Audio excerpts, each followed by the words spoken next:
যোৰহাটত অধিবক্তাক গ্ৰেপ্তাৰ। যোৰহাট আৰক্ষীয়ে প্ৰবঞ্চনাৰ অভিযোগত পাৰ্থজ্যোতি গগৈ নামৰ এজন অধিবক্তাক গ্ৰেপ্তাৰ কৰে। উল্লেখযোগ্য যে অধিবক্তাগৰাকীক মটৰ দুৰ্ঘটনা দাবী ন্যায়াধিকৰণৰ মুখ্য প্ৰশাসনিক বিষয়া শান্তনু সাউন্দৰ অভিযোগৰ ভিত্তিত গ্ৰেপ্তাৰ কৰা হৈছে। জানিব পৰা মতে অধিবক্তাগৰাকীয়ে ভুৱা আদেশ আৰু এবিচিটিৰ স্বাক্ষৰ আৰু চিলৰ জালিয়াতি কৰিছিল।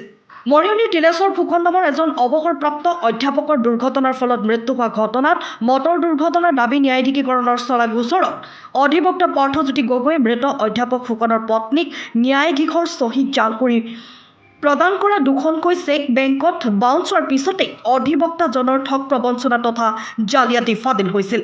ইতিমধ্যে আদালতে অধিবক্তাগৰাকীক জেললৈ প্ৰেৰণ কৰিছে।